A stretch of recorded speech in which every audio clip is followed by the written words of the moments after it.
This is the morning show. It's great to have your company on this Tuesday morning. Welcome on SENQ for joining us for the next couple of hours. Welcome back on 11:70 a.m. in Sydney. We're starting this one with a special couple of guests, two very special guests in the studio ahead of the start of the Supercars season out at Sydney Motorsport Park. Cam Waters, Thomas Randle from TickfordRacing join us. G'day, boys. Hey, mate. How you going? How you doing, matey? I'm really good. Gee, it's good to have some familiar faces in the studio. It's really good. Now, listen, we've got to start with something way out of Supercars territory, but in your zone, Cam. Okay. Because we've been talking about Donald Trump this morning. Okay. Right? We've been talking about Donald Trump, NRL. Yeah. And people that are listening going, what the hell's Cam Waters got to do with that? But you went over and did NASCAR, and you had a bit of AUKUS sponsorship on the front of your shirt there as well.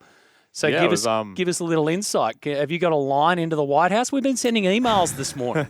No line directly into the White House, no. But it was awesome to go over and race a NASCAR at Sonoma. And the team that I was racing for was RFK, and they've got a deal with Build Submarines. So that program's all about trying to raise awareness and get people in the industry to obviously build all these subs. And they went after the AUKUS thing, and it was awesome to obviously have AUKUS on the car and represent the three nations. And I reckon he's not telling the truth here. I reckon there's a bit of commission on a a sub deals I can here. sell a Has he submarine tried to to someone sell? if you want. Has he tried to sell you a submarine, Tom? Has he? Well, look, I've signed an NDA, Matty, so of course.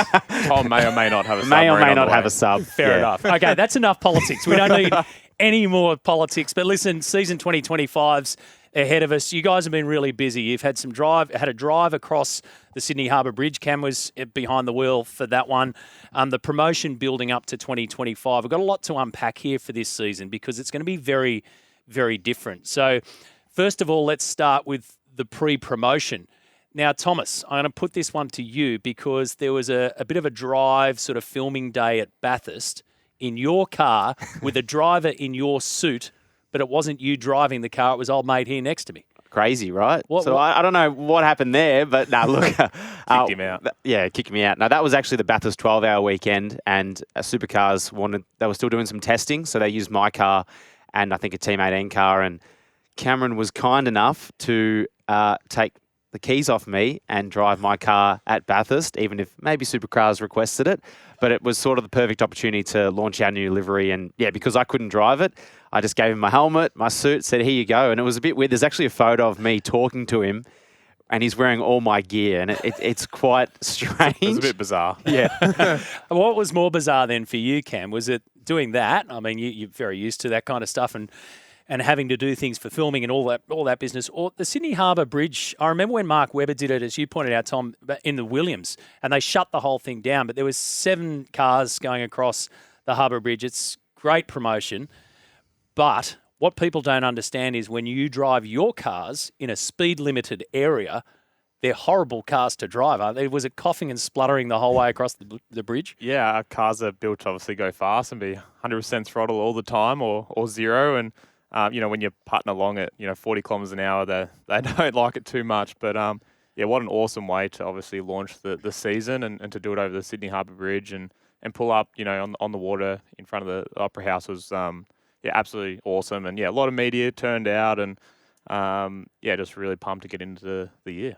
Do you feel the buzz around this year? And we'll get to the changes in just a sec, but there seems to be a lot of energy around the Supercars Championship, obviously here in Sydney with the Sydney Motorsport Park event kicking off on Friday. But do you feel it, Thomas? You've been now in the category for a few years. You're headed, Cam, for your 10th full-time season. Yep, getting old. Yeah, what about the vibe? I think the vibe is strong. Always at the start of the year, us drivers, we're back to zero in the points and we all think, okay, this is our year, right? So, but like you said, the buzz has been great. Supercars have done a fantastic job with all the promotion so far leading into the event. They've got some great entertainment across the weekend as well. We're going to start the season with a night race, which is pretty cool on the Friday night. And like you boys touched on, that Sydney Harbour Bridge crossover was pretty cool. They had the chopper filming as well. It looked spectacular. I was a bit jealous not being able to be there, but it was really good for the category, and hopefully we have a great turnout across the weekend. It's cool to debut the season here at Sydney, and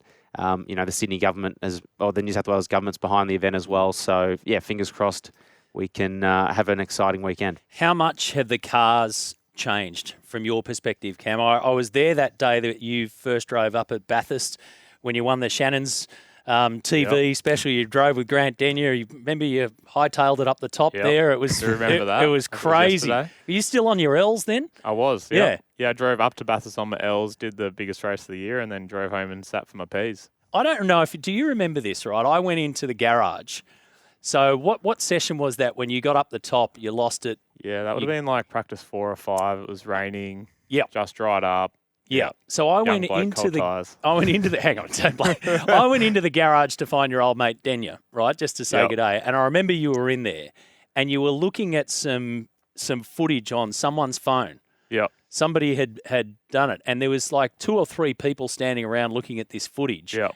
And you were like, oh, yeah, that was cool. And I remember looking over your shoulder going, you just about killed yourself. Like that, that was as crazy as it got. And I went, I've seen so many drivers go up to Bathurst and get scared just by being there. And I use that word in inverted commas, but it does different things to different people. That was your introduction to this category all those years ago. Yeah, you remember that? It was a pretty crazy introduction, wasn't it? And I remember at the time I did it and I just didn't think anything of it. Like I was like, I had a moment, spun it. I've got some flats. Seriously? I was more angry with the flat spotted tyres. So, do you know it's one of their most viewed videos on their YouTube channel on Supercars is your 360 spin? I'm not getting a cut out of that either. What's going on there? What speed are you doing up there? Over the top of the mountain, you'd be doing 200. Right. Yep. So you're 16, 17 years of age. Yep. 17, I think you were there. Yep, 17. Yep. You're 17. Half wet, half dry. You lose it at 200. You do a full 360, gain it, come back down and go, hi. Yeah, it was fine. Give me another set of tyres. Get after it. Mate. Bucket of gear. Grab a gear and off you go. Yeah. But how much have the cars changed since then? I mean, the categories changed, but what about the cars? Yeah, the cars have changed so much over the years. So when I first came in the category, obviously they were still based kind of off, road cars, VEs and FG Falcons. And we went to Gen 2 cars, which are more of a kind of chassis car with just panels on top. And then these, Gen 3 cars are much different again. They're a proper, I guess, race car, less aero than our previous cars. But yeah, there's not a lot that are kind of the same as a road car besides obviously what the shape is on outside the car. But yeah, they're a lot lighter now. They're a lot quicker. They're probably safer as well. The safety's come a long way after I've had a few big shunts.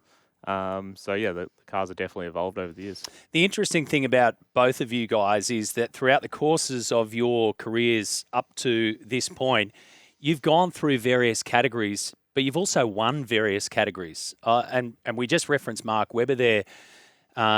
Way back I remember when he won that endurance championship. That was the first championship that he won as a driver. None of the junior, none of that stuff. He didn't pick up any of that. You guys have won collectively Formula Ford championships, Super 2 championships, Toyota Racing Series as well. So you know what it's like to win a championship. How difficult is it, and what else do you need to then win a championship in supercars? Entirely different game. Thomas? Well, I think the championships that we have won, it's just like taking it to another level in supercars, and everyone in the supercars championship are always on their game every session, and it's no different for us. We have to be on it 100% of the time, and when you're trying to be at that top level all the time, I guess that's when mistakes can happen because you're right on the edge. And there's so many things that can go wrong in motorsport. There's more things that can go wrong than go right. And I think when you get a good result, you probably don't appreciate it as well as you should because, like I said, there's so many little things that can ruin a result. And I think, like looking back on last year, we didn't start the year as strong as we'd like. And that's kind of probably what ruined a chance of Cam winning the championship or even our team winning the team's championship because the second half of the year was really strong. But it's trying to just learn from all those things and work out, okay, yep, these are the things we did really well. These are things that I think we could have done a bit better. But in saying that, all the other teams are going to be doing the same thing, right? So it's just trying to find those half percenters here and there that can add up and just trying to, make the least amount of mistakes. I reckon, that for non-motorsport fans out there, we talk about the 1%ers in the world of sport. You guys talk about the half percenters and then start to break it down even more because it goes down to thousandths of a second being the difference. Changes for 2025. Now, you just touched on something really important. bad start to the season. Cam, for you had, a couple of outside, I think it was 20th and 16th at the first round, and then a retirement in one of the first races at Melbourne. So that first half of the season didn't go good. The back end of the season did, and you finished with a flourish of points. Yep. If we fast forward all of what happened last year into this year with the new points structure and the finals, you'd be well and truly in the running when it comes down to the nitty-gritty here. Do you change anything the way you're thinking because of the structure of 2025 with the way that the points are going to be reset and the way that it's going to end up to a finals chase a la NASCAR? Yeah, like it's going to be pretty cool, doing a final system this year. It's obviously new for supercars, and it'll be pretty exciting coming into, the last few rounds, trying to make it to the next round and obviously being in it for Adelaide. And traditionally, Tickford are always pretty good at the end of the year. Not really sure why. We just got to make sure we start the year good. But it'll be the same really. Like you just have to be consistent through the year. You need to be fast at all different tracks, make no mistakes, and just make sure you got a ticket to the end of the year really. And there's things that we've been working on as a team to keep improving, like Tom kind of touched on, and just focus on ourselves, do a better job, and we'll be in the hunt at the end of the year. Is there a time when the car comes to you? You guys spend so much time trying to pin the tail on the donkey to get the car right for you. But is there a time in the season, you finished Thomas on the podium in the last race last year, so is there a time when you go, oh man, this one just feels good, we got it right, we got the setup right, everything's working? I think you generally know for sure, and I mean, like Cam touched on, you learn things throughout the year and you kind of know what you want from the car. So I guess when you feel it, it's great and it gives you more confidence and all that sort of stuff. And, we look back at the Gold Coast when we got that 1-2, it was like, you kind of felt invincible in a way as a team, and that really just sort of showed, what we can achieve. And it's all about, okay, we've done it once, how can we try and do that more and repeat it? And that's probably the hardest thing. So when you get a really good result, it's trying not to just sit back and go, okay, we've got one win or we've got a really good result. Okay, that's good enough. Just how do we keep pushing? It's an ever-evolving sport. And like Cam said, we just got to try and start the year strong because, we've traditionally ended the year strong. But with this final system, if you're in the top 7 and you need to make the top 4, you can't just sort of sit around yet. You might have to go for that risky maneuver, which you may not have done with the previous system. If you had a healthy points buffer, you've now got to kind of take more risks to guarantee your spot to the end. There could be more aggressive racing in 2025. 100%. 100%. Look at you, like, let me at it. I want to work the lines. I want to work out this, but let me at it at the end of the day. On the flip side of that, then, you Cam, tell me about this. The feeling when you get a good car is obvious. The feeling when your car ain't so good, not good. Not fun. Is what? I mean, when you just know you're not in that window. Look, it's part of the sport, right? You roll out a car, you think it's going to be quick, but it's also having a plan of, all right, when it isn't good, for whatever reason, what are we going to do to make sure we can turn it around? And, we started last year really bad, and I was pretty proud of, I guess, our team and how we worked together to be able to turn our performance around through the year. And there was even rounds through the year we rolled out bad but could turn it around. So, don't give up, You make sure you dig deep, work out what the car's doing good and bad, and working with your engineer or engineers to make a plan to turn it around. And, that's something, I guess, as a team we've gotten a lot better at. I once asked Greg Murphy what it was like when the tyres went off. So many times you go, the tyres have gone off. And I said, righto, that's good. But what does it feel like? He said, it feels like driving on marshmallows. Yeah. We sometimes use a reference of putting Macca's trays under the rear tyres. Yeah. Right. Just when you got no rear grip. Skating everywhere. Yeah. Just numb. Just feels numb and Yeah. Folks listening to this, good. I'll tell you what these guys want in life. More grip and more downforce. Yep. More power as well. More power. Oh, sorry, more power. I forgot about that. Yeah. More tyre life. More tyre life. We're not asking for too much, I don't think. Come on, you wake up every morning, just give me more grip. That's all I want. A final one before we let you go, because you've got some stuff to do in and around Sydney. The Enduro season, very important. It's got its own standout part, and obviously Bathurst. You know what it's like to be, Cam, on the podium up there. But a change around for you guys this time around. James Moffat, my man, was driving with you, Cam, last year. He's going to be driving with you, Tom, this year. And Frosty's going to be in with you. So finished up full-time driving. That brings so much. I mean, he's a ripper guy. He's a former champion.